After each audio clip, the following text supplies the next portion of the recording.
Welcome to the Divorce Survival Guide podcast, where we have open and honest conversations about co-parenting, separation, divorce, and the hardest question of all, should you stay or should you go?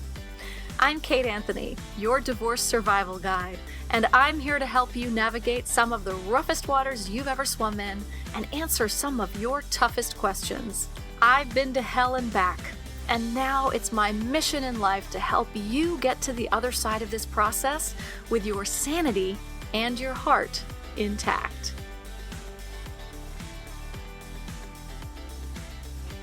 Hey everyone, welcome back. So before we get to today's episode, I want to just remind you that my brand new program, Phoenix Rising, is starting next week. And I'm really excited because we have a really great cohort already signed up. We have a few spots left. I would love for you to join us. If you're going through divorce and you feel like you need all the support that you can get from me and a collective of gorgeous and amazing other women going through the same or similar circumstances, then Phoenix Rising is perfect for you. It's a group coaching program. All of the information about it you can find on my website, kateanthony.com/decided. All the information you need is going to be there.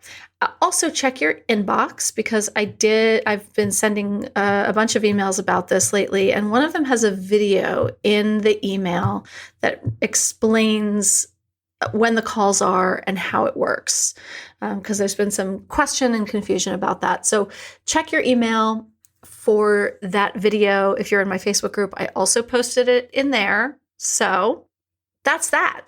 Phoenix Rising, starting next week. Join us. Okay, so today's episode, I have today with me Laurie James. She is a return guest. She is a mother, caregiver, divorcee turned author, and a somatic relationship coach.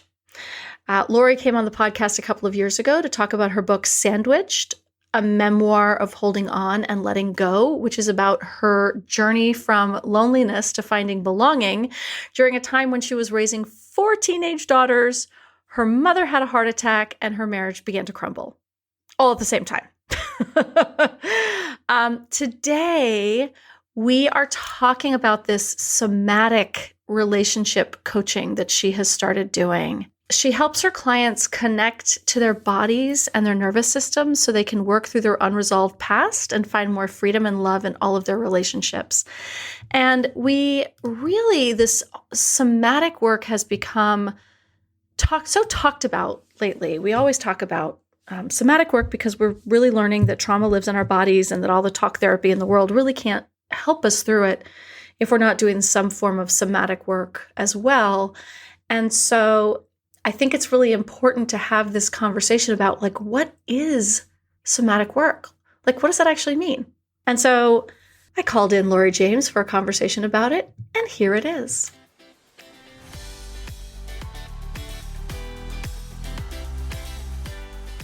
Laurie, welcome back. I'm so happy to talk to you again and have you back on the show. Yes. Well, Kate, thank you so much for having me, and congratulations on your book.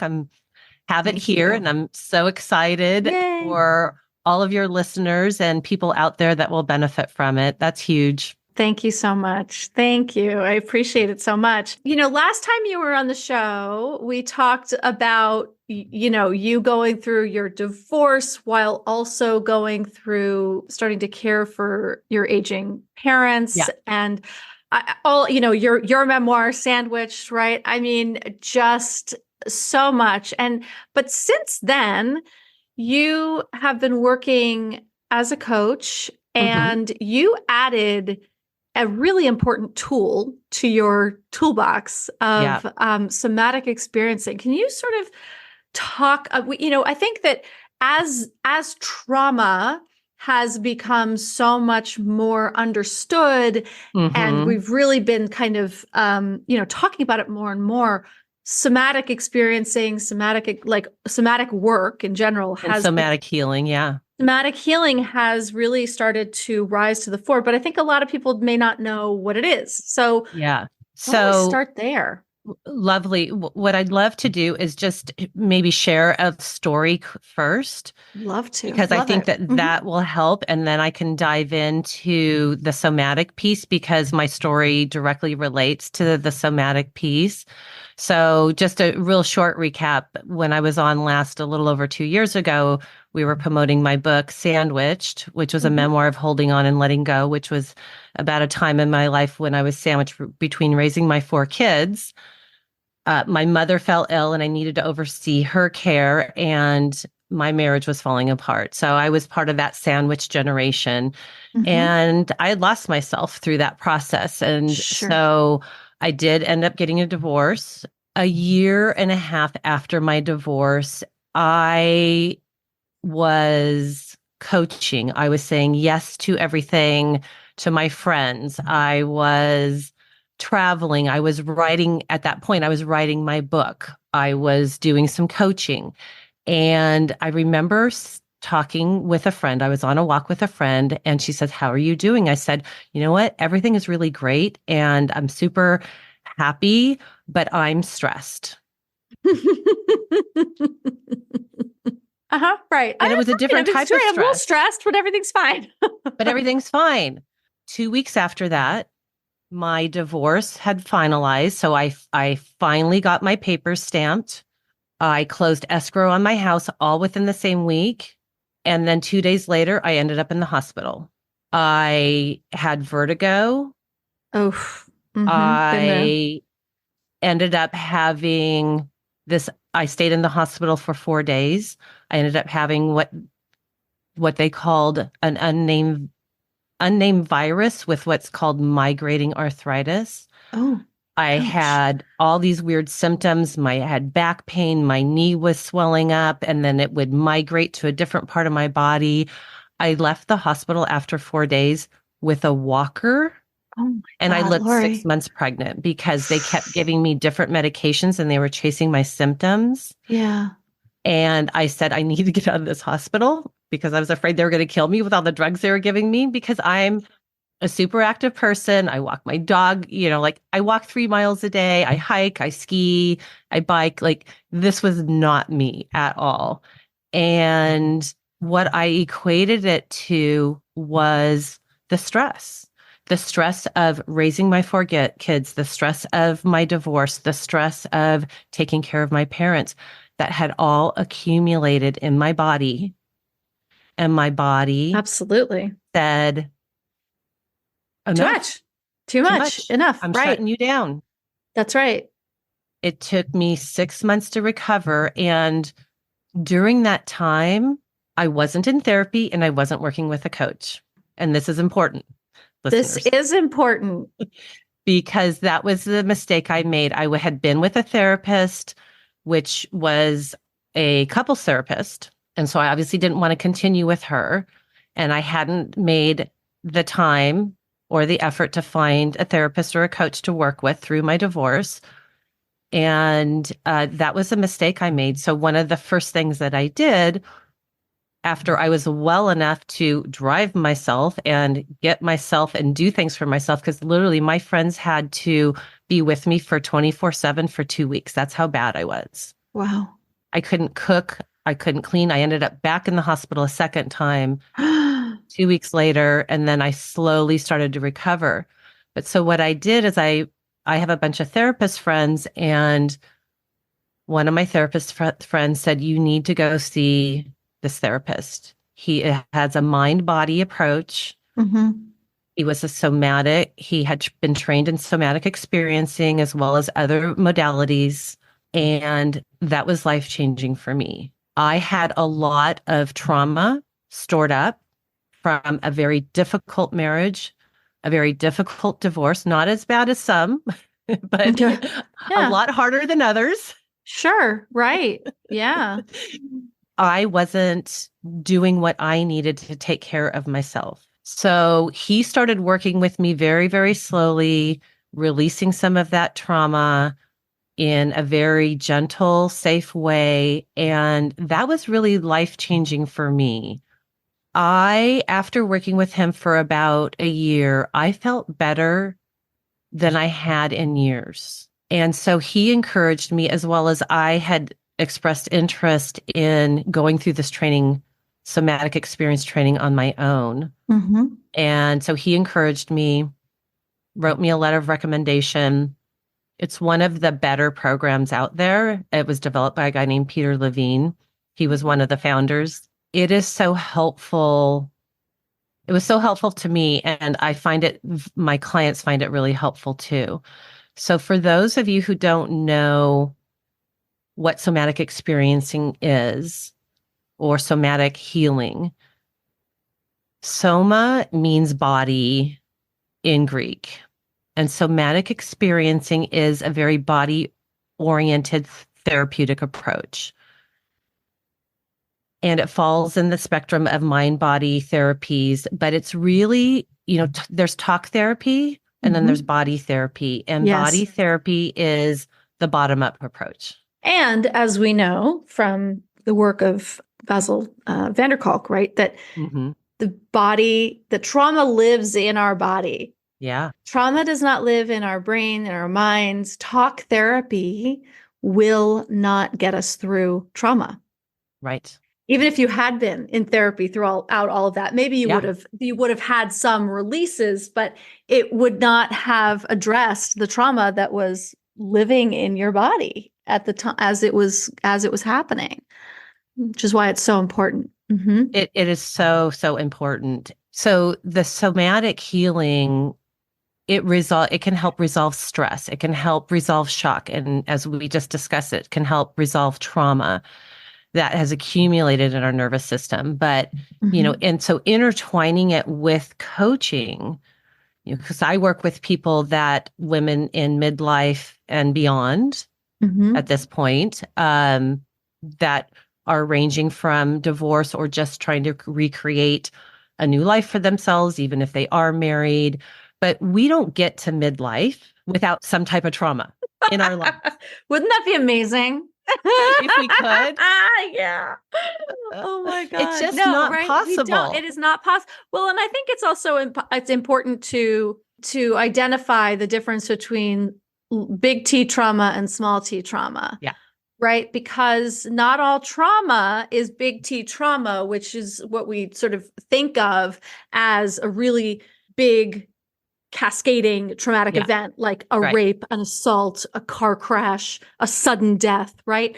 But small T trauma is, well, I'll let you. No, but you're right. And that's a really great point, because even small T trauma can build up in our bodies and in our nervous system. Yes, so absolutely. It doesn't matter if it's a startle, if it's a car accident, even like a fender bender that, you get startled and let's say a red truck ran into you or sideswiped you. Every time you see a red truck, you're going to, if you're not aware, your body's going to respond. And That's right. And you're going to tense up until you bring awareness around it and maybe work with somebody either on your own or work with somebody to work through that. Right. And this is also, childhood neglect, abandonment, like all of the things that, there are so many things that are categorized under small T trauma that, like you said, you don't get to midlife without having experienced at least some of it. Exactly. Yeah. Exactly. If for the people that are listening who are either thinking about getting a divorce, they're deciding whether they should stay or should they go. They're deciding that for a reason, because something is not right. So we have trauma in a marriage when our emotional needs aren't getting met. Right. That's trauma. Absolutely. Absolutely. Some of us have that more than others. But and here's the thing. Some people can tolerate more than others. Some people, that little T trauma, they can work through that and on their own, and it's not going to affect them as much. And then other people, it affects them in a bigger way. But part of it is also what happens is if we get too much stuck in our nervous system, we get stuck in fight, flight, or freeze. Right. And so when I think about my marriage, I was in therapy for 5.5 years before I left my marriage. I was in freeze. Yep. Same. Absolutely. Yep. Right. 100%. That's right. And, analysis paralysis, by the way, Yeah. is, can be a sign of trauma, right? That we are in freeze, Yeah. that like we actually can't move past it. We can't find Yeah. our way past it because we're stuck in the trauma. Yeah. hmm Exactly.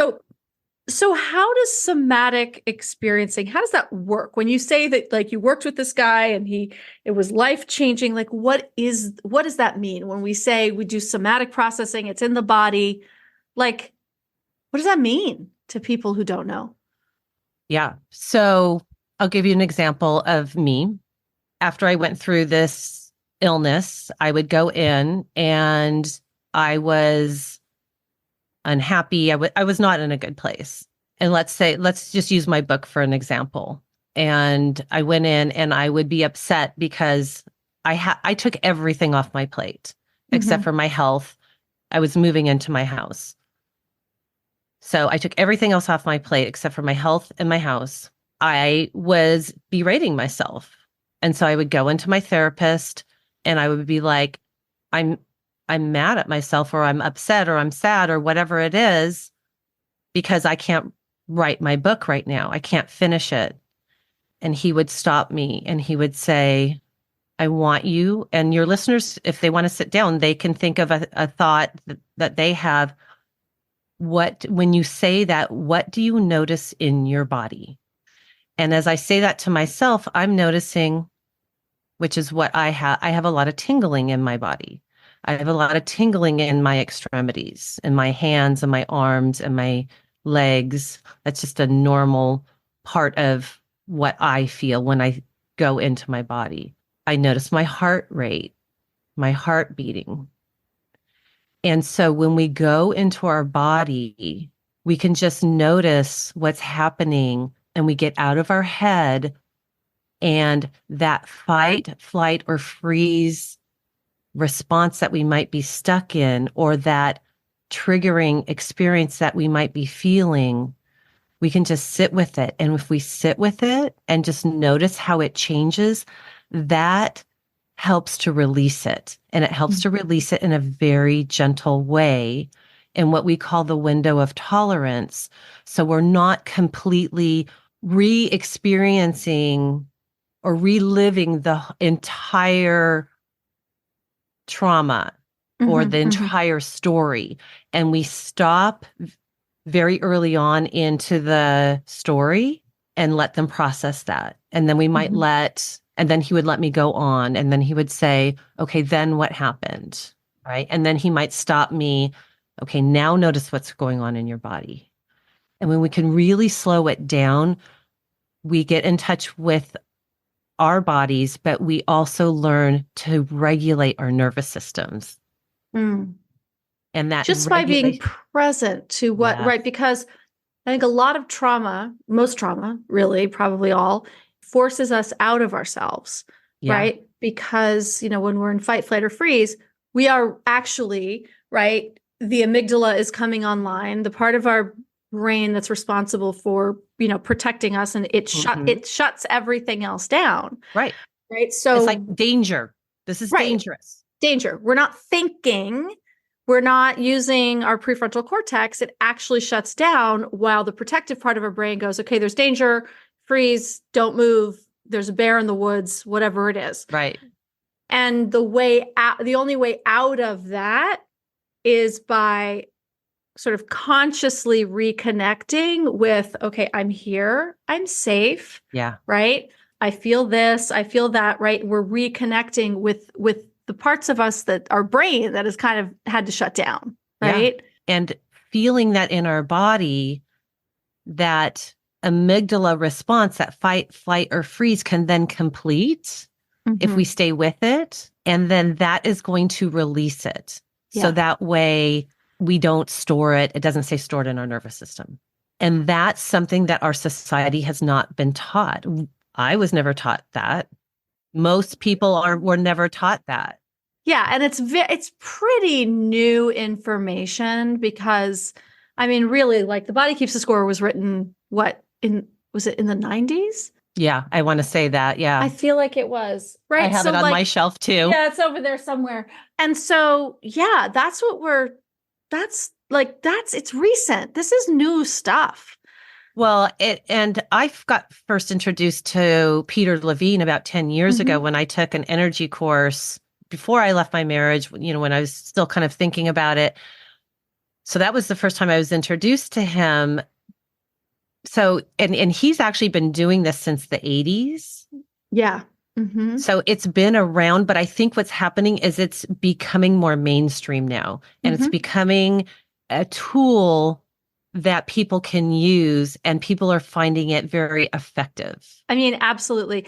And I do think it's, now that we're really in this incredible information age for all that, all the negatives that has, right? I mean, it really is giving us so much more access to understanding what's going on. I mean, we're talking about trauma in a way that we never did. No. We are talking about divorce in ways that we never did. We're talking about abuse. We're talking about all of these things. Gaslighting was the word of the year last year. It's amazing. There's a reason that these things are now really coming to the surface. So I think that this, the somatic work, I will say that in my practice, I've certainly come across some clients that I've had to sort of put a pause on and say, I need you to go and work with a somatic therapist, because you're not going to get anywhere. Yeah. Because you're in this freeze state and I can't coach you out of it. This is not my area of expertise. You need somatic healing before we can actually work on an action plan. Right. And what great awareness that you have, to be able to do that. I mean, a good coach is going to do that and help their clients get the resources they need, so that way they can attain what they're trying to through this process. And now a word from our sponsor, Primis Bank. So listen, you guys, when you get divorced, you're going to have to open a new bank account. I strongly recommend that you open an account at an institution that is separate from your ex or soon to be ex. And I highly recommend Primis Bank just for this. So Primis means first. And this bank is the first of its kind. So a lot of banks will say they have no fees or they're free, but there's some sort of condition or hoop to jump through. Not with Primis. When you have a Primis Perks checking account, you're going to earn 50 cents back on every single purchase that you make on your debit card. Literally every single purchase. So a lot of banks collect interchange fees from merchants when you use your debit card. But Primis is the first bank that I've ever heard of that wants to give those perks back to you to the tune of 50 cents per purchase. So if you buy gas, 50 cents back. Buy a cup of coffee, 50 cents back. Pay a bill with your debit card online, 50 cents back. Plus, as I said, this account is free. There are no minimums, no conditions, no overdraft fees, no account fees, literally no shenanigans. You just need $1 to open the account. There are other perks too. There's free ATM use nationwide, and you can even get a free pack of checks. They are member FDIC, which means that they are FDIC insured, so you don't have to worry about the safety of your money. And if you like talking to a real human, as I very much do, there is a 24/7 call center. It is not farmed out. It is real people in Virginia that work for this bank. So Primis has created a hub on their site dedicated to people going through a financial change because of breakup, divorce, or separation. So if you visit primisbank.com/DSG, you'll find everything you need to know. They will break down the steps on how to get started navigating your new financial picture. And they even have resources and articles on how to protect your credit score during divorce and other things like that. So head on over to primisbank.com/DSG for terms and conditions. Again, that's primisbank.com, PRIMIS bank.com/DSG. And now back to our show. Okay, so what are some other ways? Like there's, the grounding in, what are you feeling right now? What are you feeling in your body? Where do you feel that in your body? What are some other ways that people can get in touch with their own bodies or nervous systems, um, and learn to regulate Yeah. themselves? So great question. And I think there's a couple different things that I can suggest for people, for your listeners to be able to use in real time, that can be beneficial. And first, because when anybody's contemplating divorce or going through a divorce, there's so many emotions going on. So many. Absolutely. And first, take the time to identify what you're experiencing, what you're feeling in any particular moment. Mm-hmm. Yes. And that's a So practice, right? it That is is. a practice. There's the feelings wheel, which is a great tool for that, right? That Mm-hmm. like when you start to feel overwhelmed, you start to have a feeling, you're like, I don't know what that is. There's Yeah. a feeling. If you Google feelings wheel, you'll find it, or maybe we'll drop one in the show notes. That is a really great tool, right? To be Yeah. able to go, oh, right, it's panic, Yeah. right? Exactly. But and let's take an example. It's like because the thing is, we want to identify our emotions. We want to identify what's underneath those emotions Yes. also. Mm-hmm. So maybe we can, if somebody says, wow, I'm feeling really anxious right now. I just had a, really crappy conversation with my husband and I'm just feeling really anxious. Why do you feel anxious? Is it because you don't feel safe in this moment? Is it because you're afraid of where this conversation is leading? What is it that you're anxious about? So I think that that's really key, is getting underneath that initial emotion of, okay, I'm feeling X, I'm feeling sad, whatever it is, to really dig underneath that. Mm-hmm. And then next, respond to yourself with kindness, So important. right? Right. Because the first thing we do is we go, oh, I'm feeling anxious. What am I anxious about? I'm anxious about whatever it is. And you're like, oh, you're such an idiot. Right. Like, Right, why do you need to be anxious about that? Or that's so stupid. Or like, right. right. Like Like, the that's roommate, so not helpful. so not helpful. And so the roommate in your head, Mm-hmm. like if she's a bitch, kick her out, That's right. She right? needs to be evicted because this is your home. This is your home, and invite somebody who's kind and loving. And I did that to myself through my divorce. I'm like, why can't I handle all this? Why can I not handle raising 4 daughters, taking care of my elderly parents, and going through a divorce? Like, Yeah. Right. and I What? look back on that, I'm like, oh my That's God, I was so. it's insane, right? I mean, the thinking is insane when you look It back on is. it. I'm like, you're such a wimp. Right. Because we're women and we're supposed to be able to handle all of these things, right? Unbelievable. Yes. And Right. about that roommate in your head, I have in my book, I mean, not to just like shamelessly plug my book, but in my No, book, we do have it. in the first part of the book is really all about this and Yeah. working with that inner critic so that you can kick it out or at least give it a timeout because now is not the time. No, It's not it's the not. time. No. It's not. If anything, you need to have the most self-compassion and self-care.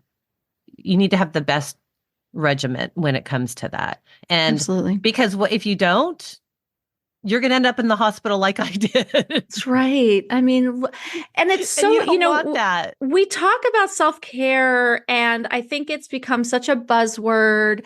And we talk about, and I think, well, I'm of two minds. First of all, it's becoming a buzzword, but also I think that we're starting to talk about it more properly. And we're Yeah. starting to look at it from a systemic perspective, right? Actually, what would really help me is if I wasn't living in poverty and being abused by the system, right? Yeah. That would be self-care.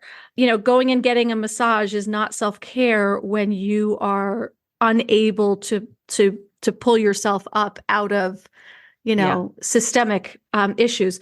Women, generally speaking, right? It's like we really, really, really believe we abuse ourselves, or the system has told us that we should be able to handle everything, that we should be super mom, and if we can't, we're a failure. And then we end up in the hospital. I was never taught growing up to to use support or, to reach out to other people. Of course not. That's right. That's weakness. Yes, completely. Absolutely. Mm-hmm. So to reach out. And I think that was also reiterated in my marriage too. Oh, of like, sure. well, why can't you handle this? Right. Why can't you handle this? I don't know. Why can't I handle this? Like, why can't I handle should it? Be able to handle this. Right. Exactly. And then you handle it into the hospital. Right. Which adds to the trauma, which adds to the stress. Right. Exactly. So we're identifying feelings and then getting under the feelings and then being nice, and then we're being nice to ourselves. Mm-hmm. Yes. Just like a little bit of a gentle touch with ourselves. Yeah. Mm-hmm. Yeah. Also within that self-care, but it's what would nourish me right now. When we talk about the self-care, it's what would nourish me right now. What would, if you're not feeling safe, what would help me feel safe right now? Right. If that's what's underneath it. If it's sadness, how can I process these sad emotions? Maybe you're starting to experience the grief of, what could have been or what should have been in your marriage, or the anxiousness of, and what's underneath the anxiousness. It's learning to give ourselves in that self-care realm what it is that we need and not shaming ourselves for it.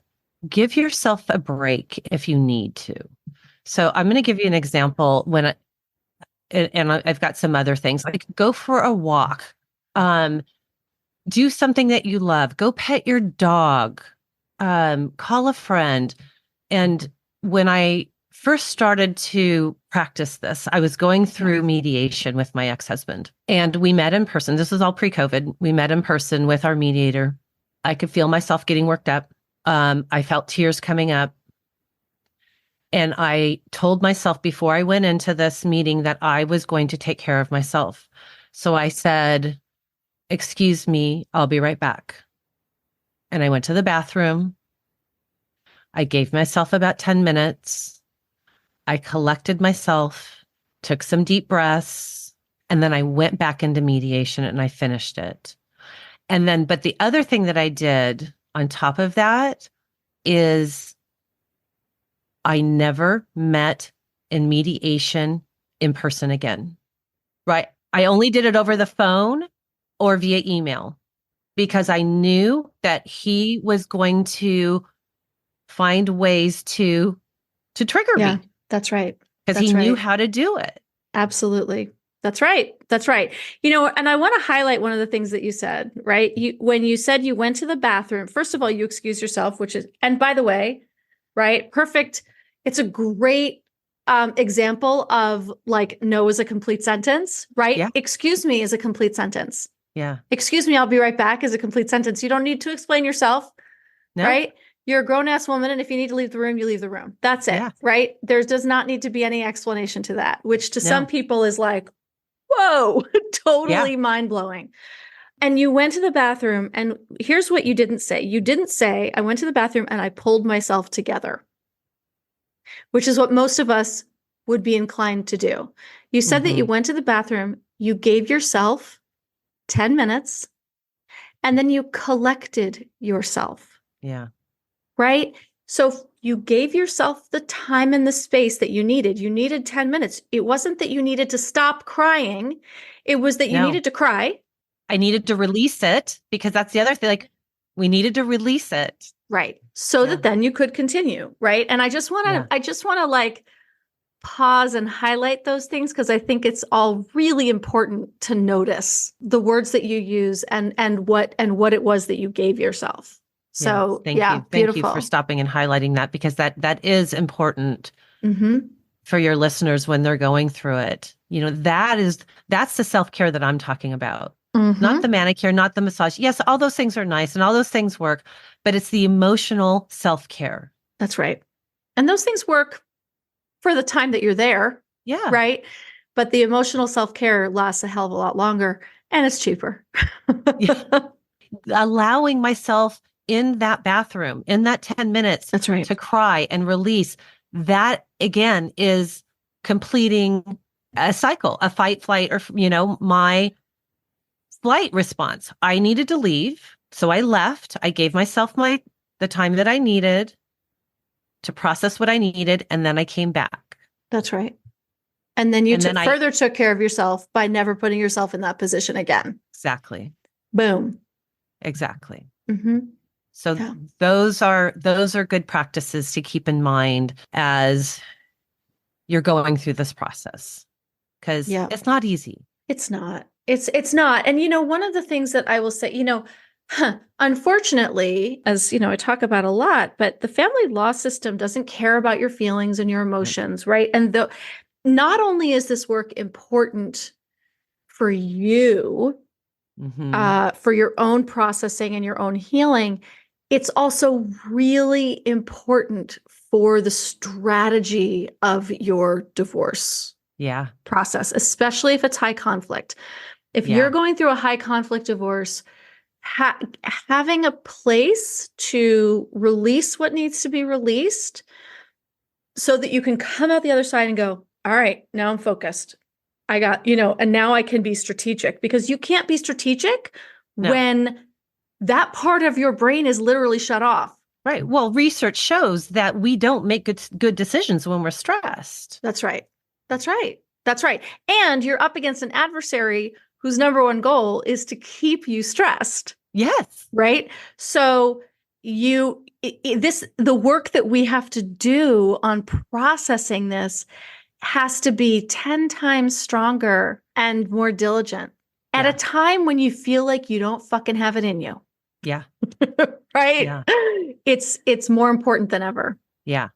But Yeah. allowing ourselves to cry, or allowing ourselves to process those emotions and to just sit with them. I mean, I can Mhm. remember being on my couch and crying and just allowing myself to cry That's for right. 10, 20, half hour, whatever it is. Give yourself that permission. It hurts. Sometimes it really fucking hurts, but you have to process that, because otherwise you're going to, again, be walking with all that stored inside your nervous system, inside your body. And Mhm. for those of you who are thinking about this and thinking about what it's like on the other side, that's the only way you're going to get to the other side and be better for it on the other side of That's right. this. That's right. It's And so, I'm proof so, of so important. Right. Absolutely. Absolutely. And as are your clients. I mean, this is, someday I will add this to my toolbox, but I, I don't have time right yeah, now, you got a lot you going on, know. girl. But, I think, professional development in these areas is really, really important. But for, until then, I will outsource and tell people to Yeah. go get it, elsewhere. Cannot be understated how important this process is. Are there any other ideas that you have for people? One of the things that I will often do on my own is, if I have a stressful experience, or most of that stuff's out of my life at this point, Yeah. and I've removed it. But, my dad finally passed away. I took care of my parents for 14 and a half years. My dad finally passed away last November. And so I had to deal with, I've got a brother that has addiction issues. So I had to deal with him. So let's take that for an example. So, and he's out of my life now, fortunately, because both my parents have passed. But I can remember dealing with him and like having a phone call where he's like telling me, what a horrible person I was and how awful I was. And I Mm. stole money, whatever it was that, So sorry. Yeah. yeah, thank you. And so when I got off a phone call like that, I would just go and I would lie on my bed, or sit on my couch, and I would just, again, go tap into what's going on in my body. What am I feeling? That my heartbeat is accelerated because somebody is verbally attacking me, and my amygdala is saying danger, danger, danger. And so letting that process, that's what we need to do is when we get in a fight or flight or freeze, first we need to recognize it, but allowing that to complete, that is huge. Yeah. Allowing it to complete. Even if you just go for a walk, sometimes if you go for a walk or exercise and you feel your adrenal glands up, if you just sit and just drop into your body and just like, okay, try and get out of your head. What do I notice going on in my body? Mhm. Just notice your heartbeat slowing down. I will get like little twitches, I'll notice little twitches in my Mm. body and just noticing the tingling or whatever it is. And this is hard. Not everybody, it took me a long time to get in touch with my body. So for those of Yes. you who are like, because we live from our neck Yep. up, most of That's us. right. That's right. So if you can't feel your body, I don't want to shame anybody, but just like maybe just see if you can feel your heartbeat then and just see if you can get in touch with your heartbeat or, the sensation in your hands or your feet. I mean, Yeah. that's just a great place to start. Yeah. And it's even, doing grounding exercises, just like pushing your feet into the ground, like in that way, you're creating a sensation. Or butterfly taps where you alternate, just Yeah. for audio. What you're doing is you're crisscrossing your arms in front of you and alternating tapping. Tapping. You're tapping your right shoulder with your left hand and your left shoulder with your right hand, and you're just alternating tapping, and Yeah. that's connecting the two parts of the brain. The other thing you can do is hug yourself. You can literally give yourself a hug too. Mm-hmm. The crisscross is Yeah. what's important. But these are ways that if you're not feeling your body, you create feeling that Yeah. you can feel. I really want to also highlight something. I love the way you said this, Laurie, because I've actually don't think I've ever heard it said this way. And I think it's actually, to me, it just makes so much sense that we are allowing a cycle to complete. Yeah. And I had never heard of it that way, put that way. Yeah. And I never thought of it that way. That's why in the moment, right after you get off the phone with your brother or you get out of the mediation or whatever it is, to allow yourself to go lie down, or to sit for a minute and reconnect with yourself, because that allows that trauma cycle Yeah. to complete, Yes. and you won't be carrying that. So Peter Levine, he wrote a book called Waking the Tiger, Healing Mm-hmm. Trauma. Mm-hmm. And one of his famous things one of his early explorations was watching animals in the wild. Mm-hmm. So if you've ever, everybody's watched Nat Geo, or Mm-hmm. if you ever see a lion or a tiger or something attack, let's say a lion is attacking a gazelle, Mm-hmm. and it's chasing the gazelle, something happens and the gazelle gets away or something distracts the lion, and so the gazelle doesn't die. Okay. You see the gazelle lying down on the ground. It's in freeze mode. Right. Then it will start moving its eyes. Once it realizes it's safe, it will get up and it will shake. This is another technique that you can do, is shake. That's like Shaking. shake Mm-hmm. your arms, shake your hands, shake your legs. And then they start orienting themselves and then they'll take off. Yes. Animals know how to complete this fight, flight, or freeze response. We as humans, being domesticated, and domesticated animals oftentimes don't know how to either, but that's the way they complete the cycle. So he observed that and then started bringing that into his therapy. So great. It's so great. When I was dealing with some pretty intense post-divorce trauma, still related to my divorce, and but I had a somatic therapist that I was working with, and I was saying, I can't, I want to work out. I want to get this out. And I'm in this free state and I actually can't, I just can't exercise the way that I normally do. And she said, your body's protecting yourself because Yeah. that level, the rigorous exercise that I was doing, like really high impact, that's like creating trauma in your body. And sometimes that's like and it's fine when you're doing it intentionally and all of that. But I could not handle more trauma. My body was like, we can't move that way. Yeah. All I wanted to do was yoga and walk. And that's it, right? Because that is somatically soothing. Yep.